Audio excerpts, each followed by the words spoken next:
Good afternoon. Welcome to a discussion of BW Wellbeing World of BW Business World, in which we're going to talk around the topic grief during the pandemic on this World Mental Health Day. It is my honor and privilege to welcome my esteemed guests for this interaction, Ms. Susie Singh, emotional well-being and mental health coach, advisor to NGO We Listen Foundation, and author.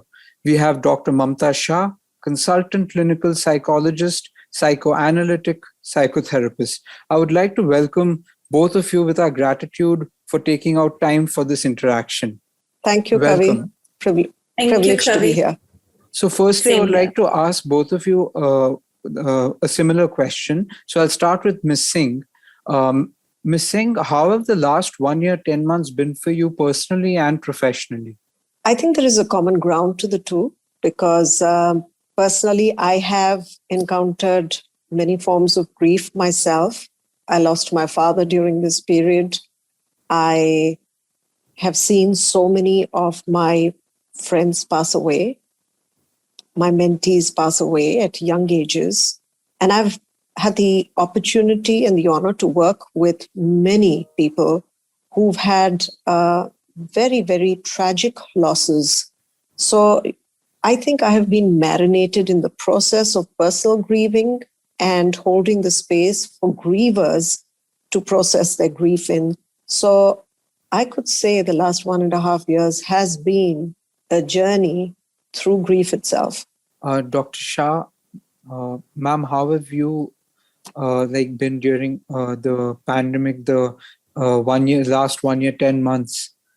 How has it been for you personally and professionally? I mean, I can just agree with Ms. Singh. I mean, I think they're both intertwined, the personal as well as the professional space. Even I went through a very huge loss in my life. One of my extremely closest friend kind of passed away last year. And I've also experienced a lot of grief with my patients because all of a sudden, almost 90% of my patients were either going through some or the other losses in their life. And there's been a journey which, both of us have gone together. So, yeah. Okay, thank you. So I'll just start with a question any of you can answer first. So basically, grief is a natural response as well as a process which one goes through after a loss. So how aware are we of what all grief consists of? Could you please elaborate on what all grief consists of?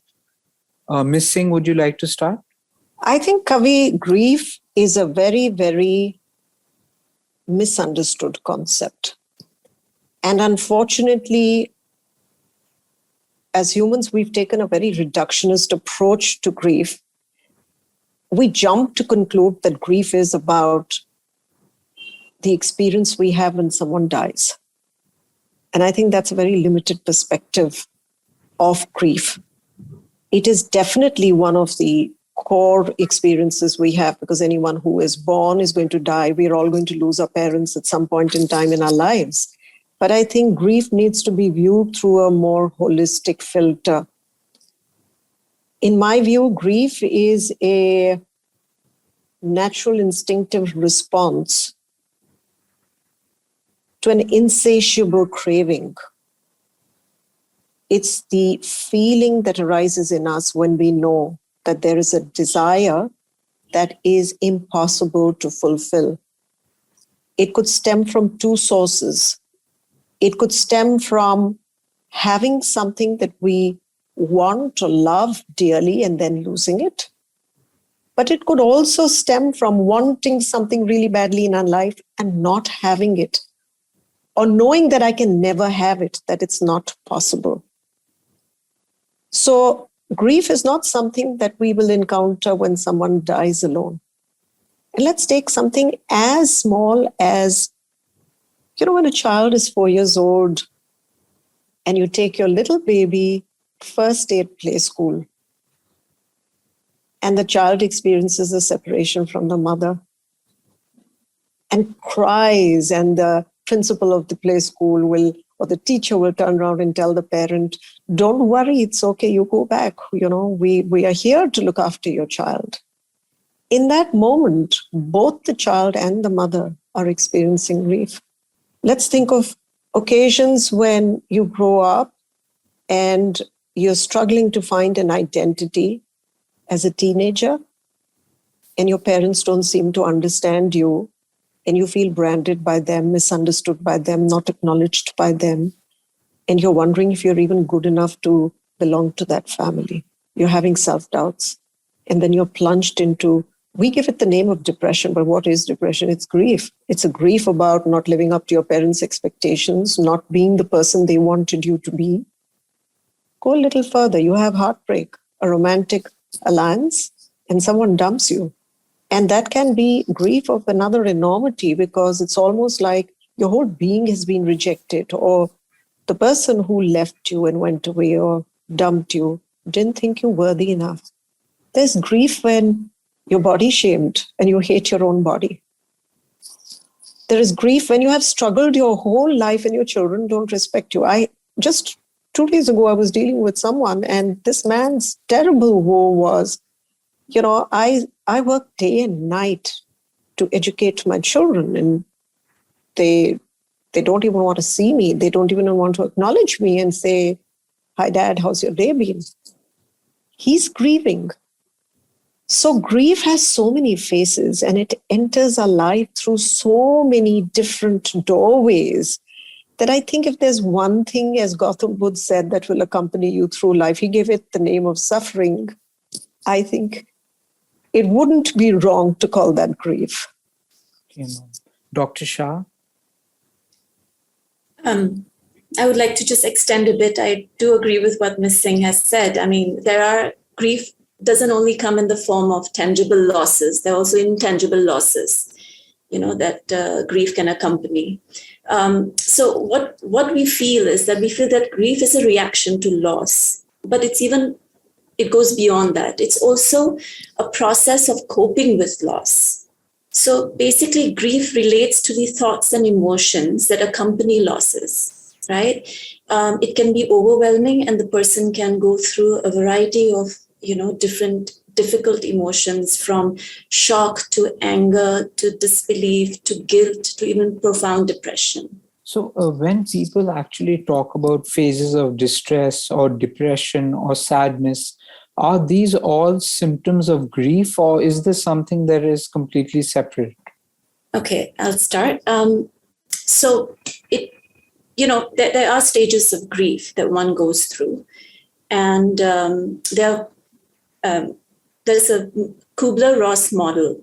Dr. Elizabeth Kubler-Ross, she did a lot of pioneering work in near-death experiences, and she herself had a terminal illness, and she formulated this model which talks about the 5 stages of grief. And of course, there are intermediate substages too, but the main 5 stages are there. And depression is one of them. So it starts with shock and denial, then it goes to anger, then it goes to bargaining, depression, and the last stage is acceptance. So depression can be one of the stages, and all of these stages are necessary in the process of grief, and how you deal with them and move from one stage to the next, that allows the person to finally be able to accept a new way of living and also be able to see possibility in future.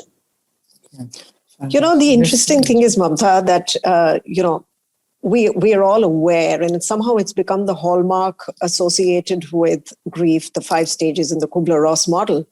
But I'd like to sort of highlight one point here, that when Kubler-Ross herself was dying, she actually said that none of this was valid, that it wasn't something that supported her, even though she spent her life in palliative care.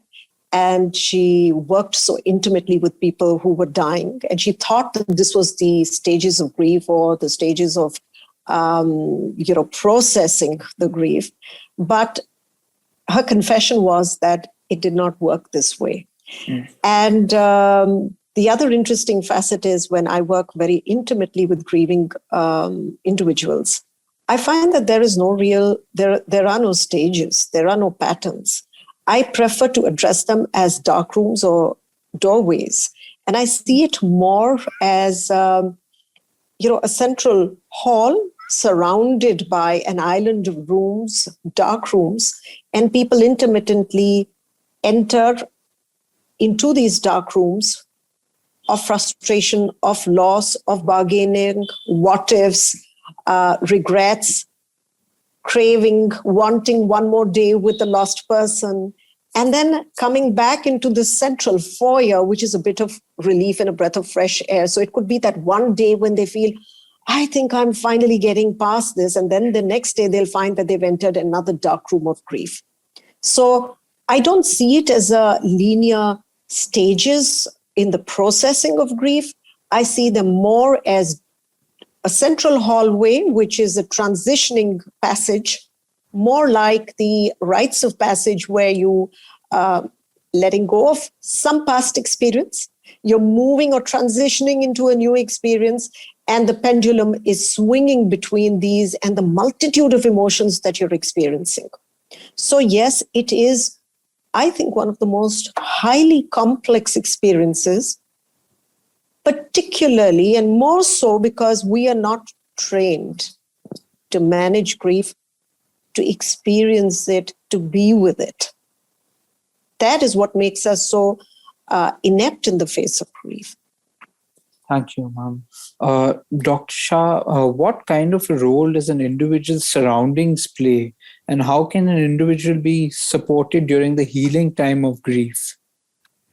Well, I think it's the surrounding plays an important role in trying to help the person with the grieving process. Although grieving seems to be a very personal and individualistic process, but they do need support from people outside.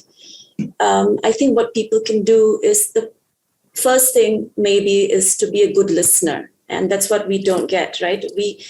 We are not patient enough to actually just listen or let the person cry. We want to jump and try to comfort them or say something that, will kind of make them stop. So the first thing is probably to be a good listener. The second is to respect the person's way of grieving. It may not be the same as yours, but that is what's working for them, right? Another one is to also accept their mood swings. People who are grieving will have mood swings, just as how, Ms. Singh talked about. It's like the pendulum, right? You get into one dark room and into the other, you feel you've come out, there's a sense of relief, but then you've gone into something else. So there is this pendulum effect, and to accept that in the person. I think what one shouldn't do is give advices, especially say things like, oh, you're strong, you get over it, buck up, distract yourself. Why don't you do this or do that? None of that helps the person. In fact, it makes you insensitive towards them. And what one can actually do is help them with their practical daily activities and tasks. Maybe help them if they need to do some shopping, help them make a list. If, let's say, somebody's child needs to be picked up, you can help that. So help them with practical things, which it's very difficult for them to kind of go through. Try to stay connected with the person as well as be available. Of course, it has to be realistic. You cannot be available all the time. But so let the person know that if you're not there immediately, you will get back, when you are free.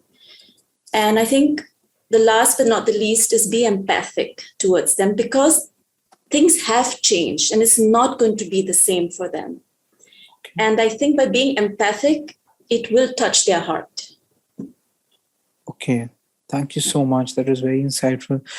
Ms. Singh, your views, please. So, Kavi, I think Mamta's made some very, very important and valid points. And what I'd like to add to that is the role of the community, which is very, very central to the grieving process. And we've seen that right from the time when there were Rudalis, there were death doulas. This is not something that is commonly, people are aware of, but just that you had birthing doulas, which is experts who could help you birth a baby. There are death doulas that can help people to die. And similarly, there were Rudalis, Now, the Rudalis were people, these were professional grievers. They'd beat their chests and cry. And what that was actually meant to do was to break open the suppression of grief in the hearts of the grievers and allow them to vent their emotion so that it did not get suppressed and crystallized within. I think historically, Rudalis were part of the grieving process in the country in India. But similarly, across the world, we find that there has been evidence through history of professional grievers. It takes a whole village to help a grieving person overcome the grief process, which is why even when we examine our rituals of grief, so there will be the Chautha and there is the Dervi. And for those 13 days, family members, friends would come to do what was called afsos, which is pay their condolences to the aggrieved. And this allowed a lot of interaction, repetition of the grief experience, the opening up, the talking, the sharing, the venting, the crying, all of which helped the griever to get past the initial stage of what happened to my life, the shock itself. And the denial also. Sometimes the denial can be so deep. I've had experiences recently during these past few months where someone has lost a beloved, and for almost 3 months after the loss, they refuse to put a mala on the photograph saying, no, my father will walk in the next moment. I know he will walk in. The denial can be that deep. So at that point in time, having friends and family around who are condoling to you can help you re-examine your reality, the blindfold that you want to protect yourself from feeling the pain of that grief. I also think that particularly during this period in the pandemic, when this whole social support was missing, completely missing because of the lockdowns, etc., and because everything was online, people need to be hugged. When you sometimes grief, in fact, most times I think grief does not need words. Silence works very powerfully in the grieving process. When someone comes and hugs you, that look that's exchanged in the eye, that little touch that sort of goes deep, it's a reassuring touch saying, it'll be okay, and I'm there for you. All of that was missing. It was denied to people, and which led me to actually setting up grief circles, which is a fairly new and process and phenomena in the country. It is been present in various parts of the world. And just like you have Alcohol Anonymous groups, grief support groups can be really powerful because it was a way of bringing people together who were grieving very intensely and very deeply, but in a shared crucible where they could pour their pain and with expert facilitation process, because grief needs to be handled very sensitively. You need to manage the grief of a griever just like you would manage a newborn baby.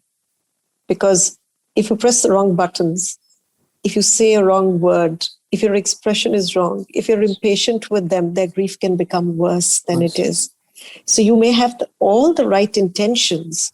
For example, Mamta mentioned when somebody comes and says, okay, be strong, get on with it. Their intention is in the right place. They want the sufferer to actually heal and move on. What they're insensitive to is that grief takes its own time and everyone processes grief at a different pace. So you do need expert facilitators in grief to be able to manage this kind of empathy and sensitivity. And I'm currently in the process. We've just concluded the first grief circle of 16 weeks.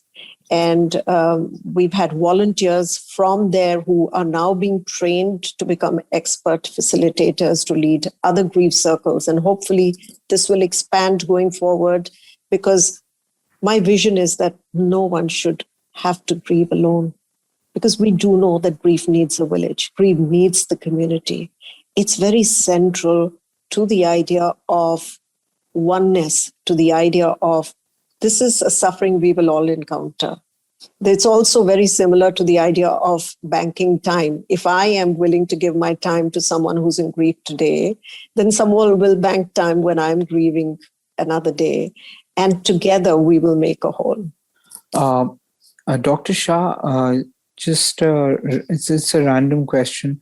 Like when dealing with grief, what do you advise your patients to mainly do? Like what should they? Is there a playbook? Is there something that makes them motivated to come out of that grief or get better? I mean, grief will take its time to get better, but Dr. Shah, what do you tell your patients basically? There are lots of levels of grief also, I feel.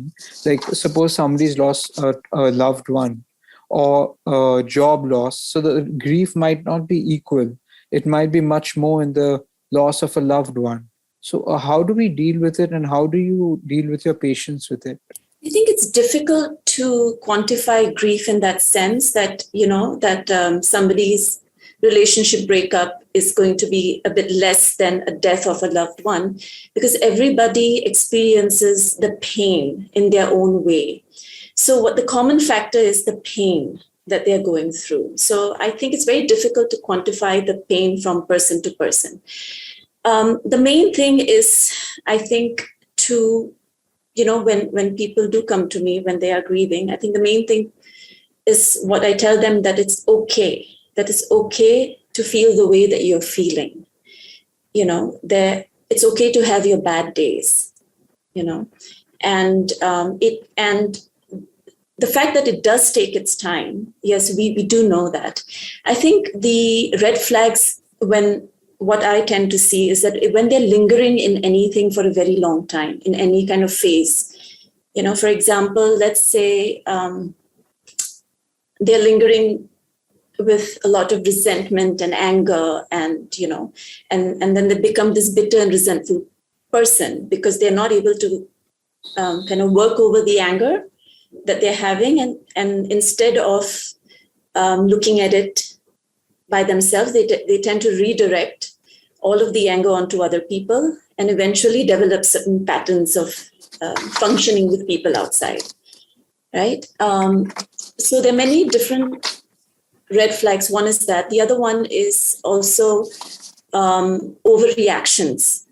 There can be overreactions in behaviors. For example, somebody who's had a loss may either tend to become extremely dependent on their partner or on their friend, whereas somebody else may swing exactly the opposite direction and may push people away just not to look at the pain and loss. Now, this can quickly solidify into relationship patterns in the future, and they can repeat the patterns again and again. So I think the thing is to look at these red flags, to see, and then try to help them to process it, work through it, and then show them that this is what is really happening, and this is what their mind is actually going through. Thank you, Dr. Shah. My last question to Ms. Singh will be, what are the consequences of not dealing with our grief and suppressing it? We see this happening often by people burying themselves with work or other distractions. So what are the consequences? Kavi, before I answer that question of yours, allow me to give a little formula to our viewers with regards to the question that you just asked Mamta, which she very beautifully explained, I think, with immense insights and clarity. But if they can follow what I suggest is an ADAPT principle, and this is an acronym I've developed.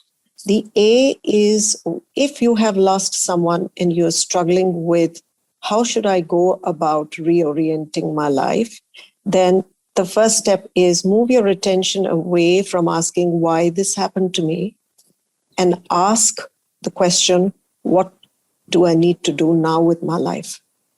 So that's the first thing, because so many people get stuck in the why me questions. And I often tell people there are no answers to why me. The second thing is the D of ADAPT is break your responsibilities and to do things into small doable parts, because you'll find the first impact of grief is you find no reason to wake up in the morning. It's difficult to brush your teeth and your hair. You don't want to get dressed. You don't want to eat. You don't want to drink. So the first thing is dragging yourself back into the reality of doing small things every day and let that be an achievement. Even if you've been able to get up and bathe and get dressed for the day, that should be a big achievement. And you should feel, okay, I am making progress in my grief journey. The third is A, which is ask for support when required. Again, this is critical. People shy away, think that they need to be self-reliant with their grief and that they should not reach out and say, listen, I'm feeling terrible. Are you willing to speak to me? Can I talk about how I'm feeling today? But I really urge people to pick up the phone, talk to a dear friend, talk to a colleague, talk to anyone that you know can provide you safe space and speak to them about what you're going through on your bad days. Then there is P, which is be patient with yourself and try and develop new coping skills every single day. Ask yourself the question, okay, there is, let's say there's a time of the day. If you've lost your spouse, let's say, and people say, the evening time is very tough for me. For some people, it's the time, yes, morning time. For some people, it's the time they would return home from work, or it's the cup of coffee they would share with their beloved. Whatever is really hard, ask yourself, what can I do to replace this little ritual with something that doesn't make it so painful for me anymore? So be patient with yourself and learn new skills. And the last is structure time. The T is structure time for what I call on-demand grieving. So, this is a new concept that I feel is very powerful, which evolved and developed through all of my work in this pandemic period. Like you have on-demand feeding for babies, that when the baby is hungry, you will feed the baby. Similarly, you actually pull out your memories, your albums, your videos with your beloved. Find a little pocket of day, whenever you have the time, 10 minutes, 15 minutes, where you actually view it, you allow it to break open your grief, and you're able to cry because crying will bring you a lot of relief. And then you know that, okay, you've dealt with it. You're not suppressing it. You're not running away from it. Yes. So this ADAPT principle can be extremely useful for someone who is still stuck in their grief, right? Okay. And coming back to your second question, which is what is the impact of not grieving? There could be several things. So when we look at a mental health level, and Mamta mentioned this, that you can get stuck in the depression. And particularly if with the passage of time, if your grief is increasing instead of reducing, then there is a likelihood that you're getting stuck in complicated grief. And it's very important for you to reach out and seek the help of a counselor or a mental health expert or anyone who is enabled, an enabler in this field to help them work through that.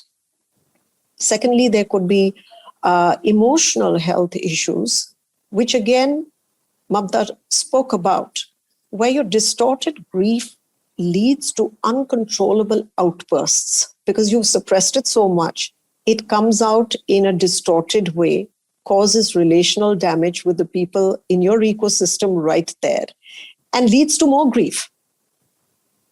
And the issue is that you've not dealt with your grief, which is what is making you irritable, angry, upset. And it could come out in the family. It could come out with your colleagues in the workplace. So as we can see, this can have a really detrimental effect on your emotional state.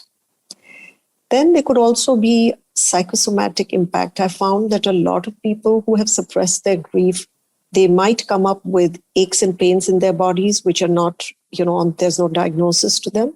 And they're more psychosomatic in nature. There could be headaches, stomach pains, a lot of fibromyalgia. Patients have deep suppressed grief that they have not worked through, some trauma in their lives. And so all of this buildup actually leads to inflammation in the body and other kinds of heart diseases. And we know from traditional Chinese medicine that grief afflicts the lungs. And interestingly enough, during COVID, we found that the virus affected our lung, and that made me posit that perhaps at a collective level, we have far too much suppressed grief. And, COVID was a way of helping us work through that suppressed grief. Then there could also be addictions that arise out of grieving because you don't want to deal with what's happening. And therefore you think you take to the bottle, or so substance abuse can begin. or you can get into a codependent relationship, as Mamta mentioned, that you start depending too heavily on someone else to take care of you or to fill the void. It can also lead to violence.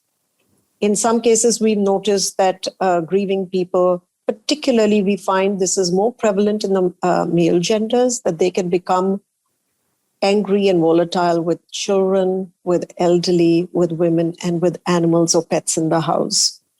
And I think, as you can see, that there is such a wide basket of what unresolved grief can do to your own health and well-being. Because if you want to work through your grief, then vulnerability becomes a very, very key aspect that you need to work with and develop. And vulnerability I define as the ability to be wounded again, the ability to suffer. Because what is grief? It is a pain of loss. The pain of what I want will never happen, can never happen now. So you need to have the ability to bear that. Yes, ma'am. I'm sorry to interrupt you. Actually, the Zoom call is less than a minute and it's going to go off. So I'm sorry I interrupted you. But It's perfectly fine, Kavi. I get it. Yes, ma'am. I just want to thank you and Dr. Shah, both of you, for taking out time to talk on this very important topic, especially during the pandemic. And we are very, very grateful for your presence. Thank you so much, ma'am. Thank you very much, Kavi. Thank you, Mamta. Been a pleasure to meet you here. Thank you. Thank you. Thank you, Ms. Singh, and thank you, Kavi. It's been a pleasure too. Thank you, ma'am. Thank you, Ms. Singh.